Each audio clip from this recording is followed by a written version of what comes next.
baadhi ya wachezaji kwenye eneo la mbele kwa upande wa Simba, kile kiungo cha juu ni kama walikuwa unstoppable jana. Mtu kama Morris Abraham, lakini zaidi Mutale. Nilibainisha hapo Mutale ambaye watu walimpokea jana na Mungo ni Mutale ambaye alikiwasha kwenye mechi ya finali ya pili dhidi ya Berkane Zanzibar. Yani Mutale akiwa katika game yake kabisa kwa aina yake ya uchezaji hazuiliki kiukweli. Mtapata tabu, yani hiyo siku jiandaeni tu kukabiliana na kitu ambacho hakuna namna mnakizuia, kwa sababu game ya Mutale inategemea zaidi kutafuta space kwa haraka na kufanya movement kila wakati.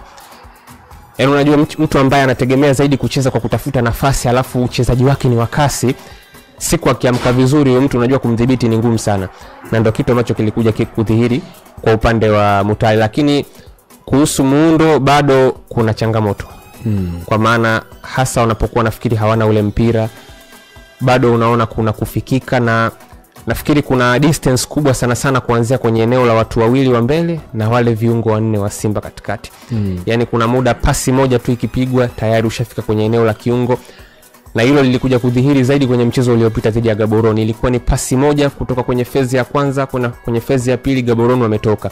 Pasi nyingine moja unakwenda kuonana na mabeki wakati. Kwa hiyo hilo ni eneo ambalo linahitaji kuboreshwa zaidi, lakini by far nafikiri ilikuwa ni best performance ya Simba mpaka sasa.